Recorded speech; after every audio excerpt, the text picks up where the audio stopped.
Pero kung ang rason sa pag-akyat ko sa entablado ay dahil sa pagmamahal ng ating bansa, aakyat po ako. Walang ginagawa ang legislative branch at executive branch. Magkasabwat sila.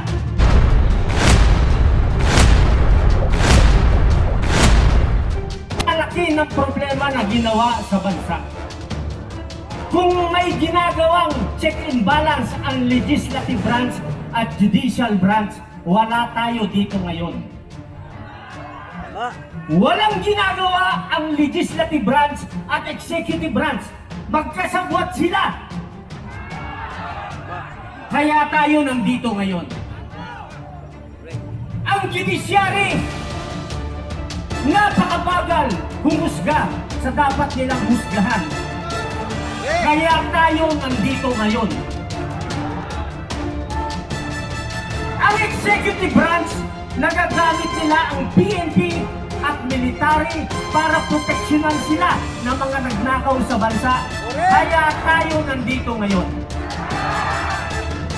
Kung hindi nagpapagamit ang PNP, liderato ng PNP, at hindi nagpapagamit ang liderato ng AFP, at pinoproteksyonan nila ang kagustuhan ng taong bayan, wala tayo ngayon dito. Tama! Kailangan maunawaan ng lahat bakit kayong nandito naninindigan para sumigaw ng katotohanan at sumigaw ng katarungan at merong mapanagot sa lahat ng gumawa ng mali sa ating bansa.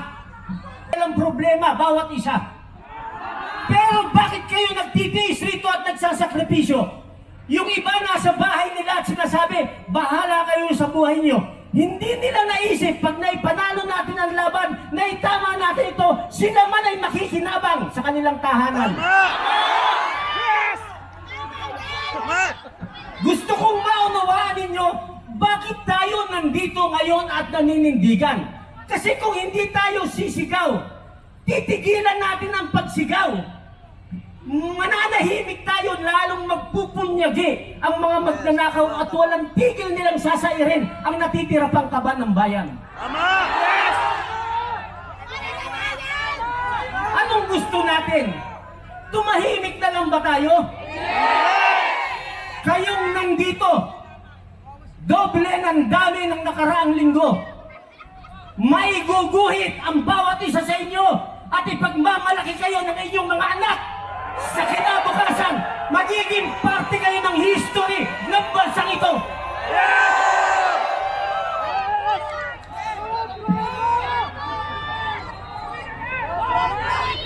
Wala na tayong maasahan. Pakinggan ninyong mabuti. Wala na tayong maasahan sa executive branch. Wala tayong maasahan sa legislative branch. Wala tayong maasahan sa judiciary. Wala tayong maasahan sa pamunuan ng AFP at PNP. Although yung mga nasa baba, kakampi natin lahat ang mga kapulisan. Yung nasa taas na mga general na tumanggap ng kaban ng bayan, ng nakaw, sila ang iguguhit sa history bilang mga nagpahirap at korap sa bansang ito. Ang tanong ko sa inyo, mga kapatid, mananahimik na lang ba tayo? Parami tayo ng parami. Para sa kaalaman ninyong lahat, merong simultaneous rally na nagaganap sa Cotabato, General Santos, at ibang lugar pa sa Mindanao at sa Cebu at sa Naga. Nanganak na ang ating panawagan. Nagbubunga na ang inyong mga sakripisyo.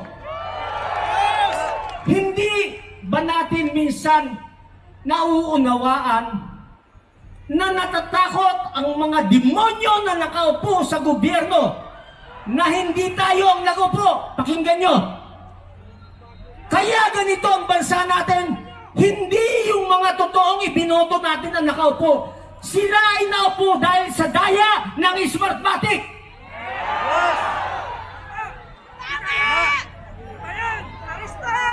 Sino ang safe sa eleksyon sa 2028 habang ganyan ang COMELEC? Wala. Walang mangyayari sa bansa natin at ako on behalf ng United People's Initiative nagpapasalamat sa inyo. Kayo na naninindigan at nagsasakripisyo. Kayo ang pundasyon, kayo ang dahilan para mabago ang bansa natin ito. Para sa bayan! Yan ang ipapamana ninyo sa inyong mga anak at mga apo.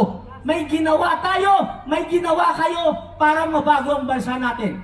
Bago ako magtapos, hindi nyo ba alam na ang takot ng mga nakaupo, bigyan natin ng maliwanag na statistic.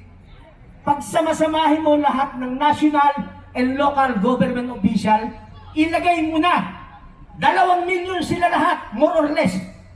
Ilan ang taong bayan na Pilipino? Ang grown-ups, hatiin mo na yung 130 milyon. Lagay mo na lang, 120, 60 million yung grown-ups kagaya natin. Nasa edad na, nasa tamang pag-iisip. 60 million! 60 million! Again sa 2 million. Bakit tayo matatakot? Bakit tayo matatakot sa kanila?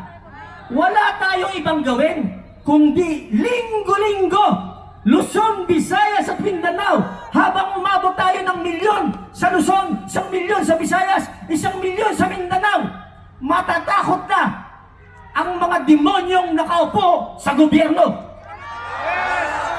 Hindi natin kalaban ang gobyerno. Tayo ang gobyerno. Ang kalaban natin, yung mga naupo sa gobyerno na hindi tayo ang pumoto. Sila ngayon ang nagwawalang hiya sa ating lahat, 130 milyon na Pilipino. Ilan lang sila. Ang mindset ng PNP, pag sama-samahin mo sila, 240,000. 240,000 armed against sa 60 milyon. Pag sama-samahin, Wala ho ito sa leader. Nasa sa atin ho dahil tayo ang nagbigay ng mandato sa lahat ng nahalal.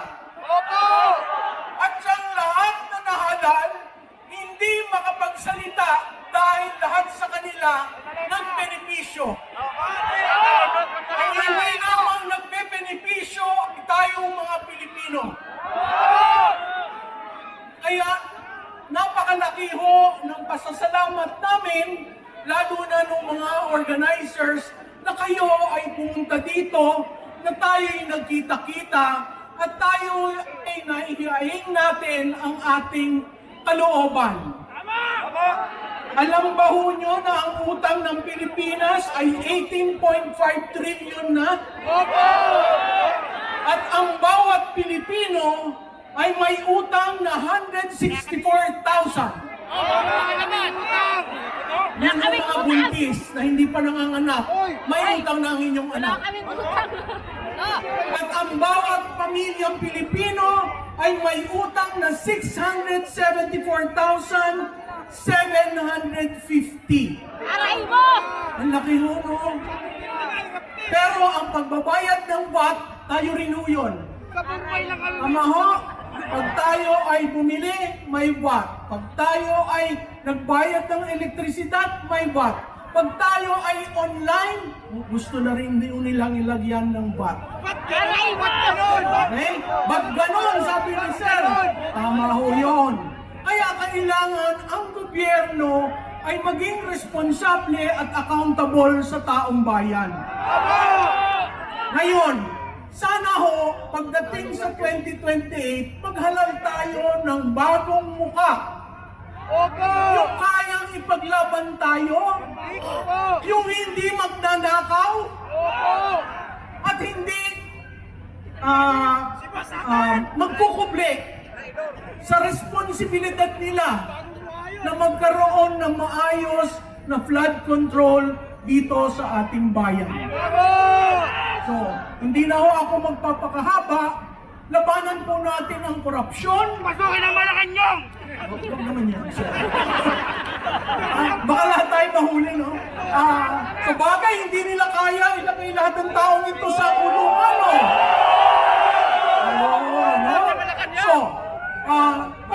po dating paglaban. Alam ko po na napakahirap. Alam ko po na marami na sa kasamahan namin ang nakulong. Pero ngayong gabi, sabi ko kay Cathy, sige na nga, magsasalita ako. Ayoko umakyat sa entablado dahil hindi naman ho ako politika at hindi naman ako tumatakbo. Pero kung ang rason sa pag-akyat ko sa entablado ay dahil sa pagmamahal ng ating bansa, aakyat po ako. Dahil yan na rin po ang sinusukli ko sa inyong pagpunta dito, sa inyong pagtayo, at sa inyong pagbigkas ng unang yung gustong sabihin sa ating gobyerno. Sugod! What gobyerno na sumunod? Ha? Naalala nyo ang sinabi niya, mahiya naman kayo! Isang taon na ho, hindi ho nahihiya ang ating nahalal. Tarantado yan! So, ano ang ating mensahe? Mahiya kayo! Mahiya kayo! Mahiya kayo! Marami pong salamat sa inyong lahat at mahalin natin ang Pilipinas.